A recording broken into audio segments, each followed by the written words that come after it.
Howdy gamers, this is Fragsteel, aspiring guru of PC gaming peripherals, reviewing the Razer Naga Epic MMO gaming mouse. Now I've been a WoW player since about 2005, so I have some authority on what you need to do well in MMO games, but I've also been an FPS player and an RTS player for even longer than that.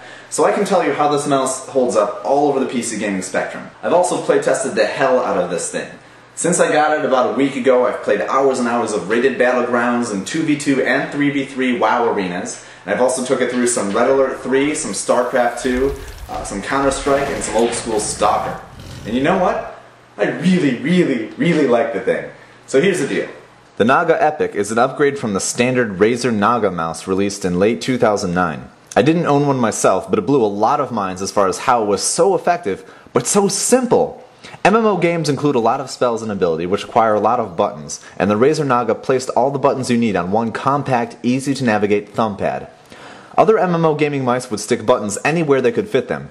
My least favorite of all was the SteelSeries official World of Warcraft mouse, which looks like you dipped some random mouse in glue and rolled it in a pile of buttons. Seriously, they look like hell, and not much more can be said about the gameplay improvements except that you do, technically, have more buttons. The Naga Epic, like its predecessor, has the thumb grid and is designed ergonomically so that you can move your thumb around the thumb pad without losing any control of the mouse itself. But they added a lot of new features, some cosmetic, and some incredibly useful. Now here's the main thing they added to the Naga Epic to make it epic. Take your mouse that you have to attach to your computer right now and hold it like this, okay? You ready? You got your mouse in one hand and the cord in the other? Alright. Now do what I do exactly, alright? Exactly as I do. 1, 2, 3! You did that, you're boned, but not me, because the Naga Epic has wireless functionality, so I'm fine. You can plug this monster in like a normal mouse, the way I had mine before I decided to be a jackass. But cords like to get in the way, so you can unplug the thing and plug the cable into this component, which serves as both the wireless receiver unit and the charging dock. The battery also charges while it's wired, so if you somehow manage to burn through the 12-hour battery life, then you can still keep going for that extra 13th hour by wiring it. But if you do that, I salute you, because damn, that's badass. But before I continue about the wireless functionality, I want to go into what makes every edition of the Razer Naga a really awesome MMO gaming mouse, and that is the 12-button thumb grid.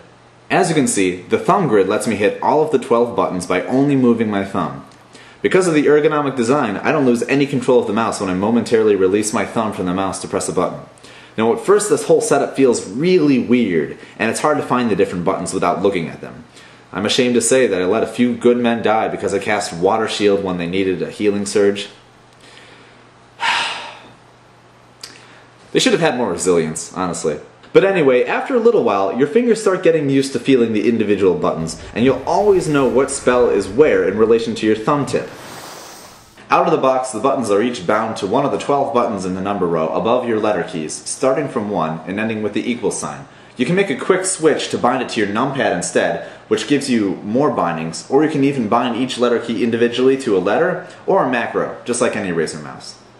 When you combine all of these different bindings with the modifier keys, you get a ridiculous number of macro possibilities. Think about a gamer's UI with a standard mouse. If you want to keep your left hand by the WSAD keys for movement, there aren't all that many keys you can hit that can be bound to spells. Now I have an average size hand, and the furthest I can really stretch comfortably is the 6 key.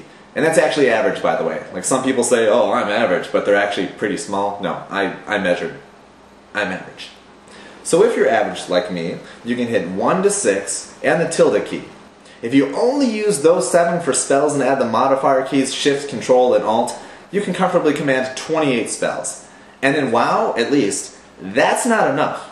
So you can also rebind a whole bunch of other letter keys like Q, R, T, Z, X, C, and then you've got all kinds of spells that you can cast when you combine them with the modifier keys, but you've made a mess of the keyboard.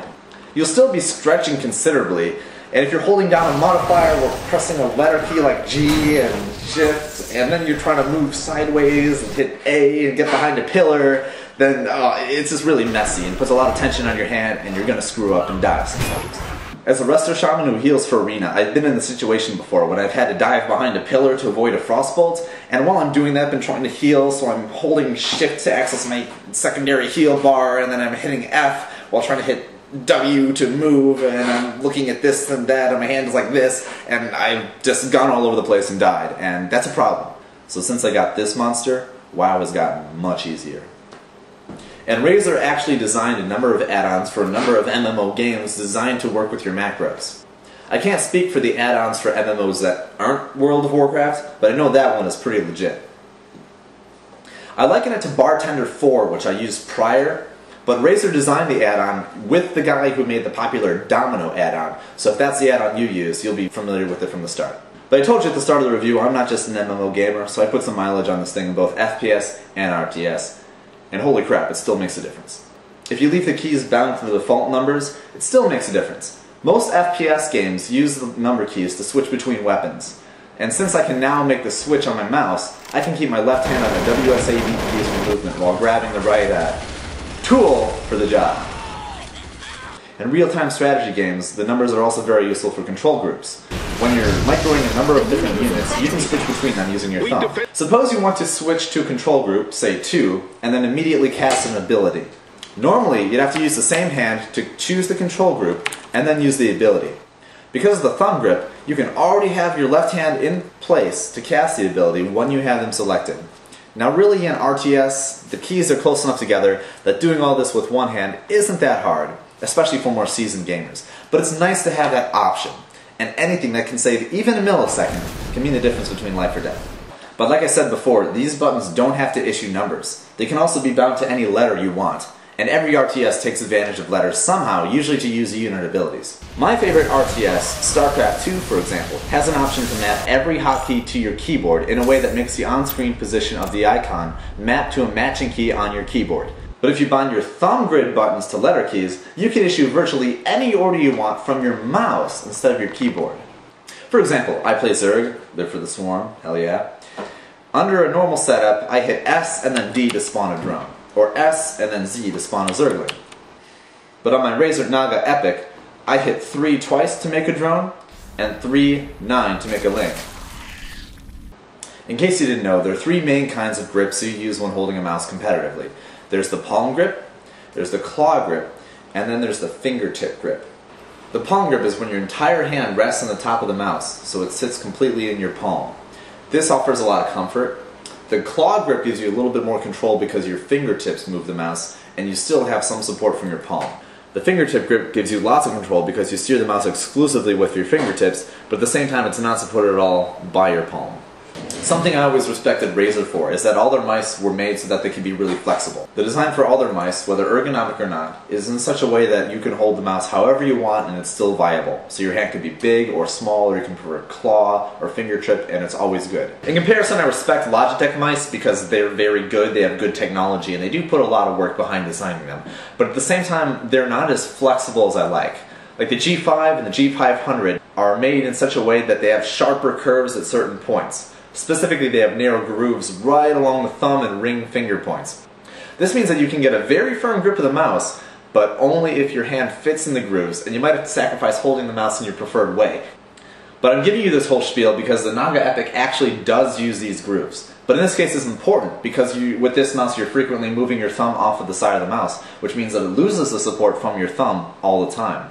So you need the grooves to make sure that you can hold onto the mouse extra well. But Razer took care of this problem by designing 3 separate side panels that are designed for different hands and different grips. This one right here is a little wider, so it's designed for the palm grip. See how my whole palm fits over the grip. This one's designed for the claw grip, so it has places for the tips of your ring finger and pinky fingertips. This one, which I've had so far, is right in between. Now, not working for Razer, I can't say exactly why they designed the middle clip, but because it's a little bit bigger, a little bit longer than the claw grip, but a little bit smaller than the palm grip, my estimation is because it's right in between, if you prefer the palm grip but your hand is a little bit smaller, or you prefer the claw grip but your hand is a little bit bigger, this one fits to all of them. I actually use a wrist rest sometimes when I'm playing games, and I found that when I'm using the claw grip, this panel in particular is actually easier to use than the one designed for the claw grip when I have the wrist rest in place. Now you might have noticed they don't include a side panel specifically for the fingertip grip, which I mentioned earlier. But there's actually a good reason for that. The problem with the fingertip grip is that you don't have the support from your palm while you're moving the mouse around. So because of that, when you take your thumb off to press a button in the thumb grid, you lose support from one side of the mouse, and it might cause the fingers on the rest of the mouse to move it in a way you don't want. It's too easy to lose control when you're using the fingertip grip, so even though, like I said, you can get away with it, I wouldn't recommend using it. Also, the side panels come in this cool little box with the little foam inserts and everything, so when I'm switching the panels, I feel like an assassin putting on the silencer for my assassination pistol or something like that. Makes me feel like quite the badass, so I feel like being badass, you know. Yeah! But what really gives this mouse the epic item level is the wireless functionality. I remember in 2006 I got a laptop and someone gave me a wireless mouse for it, and oh my god, it was so annoying. Like, the range was like this far before the thing would start spazzing out. The batteries would run out all the time, and it had like no DPI because it just wasn't realistic to send any amount of information from the mouse to the hub at any good rate, so it was horribly inaccurate and it was just a nightmare. So I've got this little mother, which transmits enough data fast enough to maintain a 2000 dots per inch rating. But perhaps most important is that despite being wireless, the mouse still maintains a 1 millisecond response time, which means that when you move your mouse, it only takes 1 millisecond for the mouse to transmit the data to the computer and for the computer to understand where you move the mouse and how far. And really, when you're buying a gaming mouse, this is something with which you should never compromise. That is just absolutely unexcusable for a gaming mouse to have anything more than 1 millisecond. So I don't know how the Razer guys did this, but 1 millisecond for a wireless mouse, good job. My hat's off to them. And having used this thing, I can tell you that it feels just like a regular mouse when it's in its wireless mode. No different, just as reliable, everything. And it's really nice to not have to worry about the cable. It actually has a lot more uses than you think. It's also got a huge range. Look at this! It's not losing any accuracy from me being back here. That's just awesome. I also don't actually own a television, so I just use my gaming rig to watch movies while sitting on my couch. But because of the wireless combined with the thumb grip, I've got myself a remote control for watching movies. And have you ever browsed the web from your TV like you can with some of those new digital cable bundles some cable companies are offering? Trust me, I'm light years ahead of Joe Sixpack with his TV tuner remote, trying to check his Facebook with a crappy directional pad. And like I said before, if for some reason you still need to plug it in, if somehow you burn through 12 hours of constant use battery life, if you're really rating for that long, you can just plug it in. It takes no time at all and you're fine. See how little time that takes? It's really that easy. No magic, no smoke and mirrors. The thumb grid has a bit of a learning curve, but after an hour or so it feels totally natural. Combined with its interface, it makes your MMO gaming feel much easier.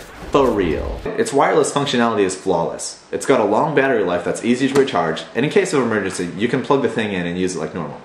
It's also very comfortable with its ergonomic design, and its 3 side panels accommodate a variety of grips and hand sizes.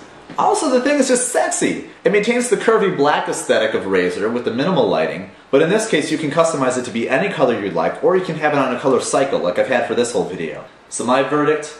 The thing is epic. Item level a million billion, so cross your fingers and roll need because you want this thing. So go get one and kick ass.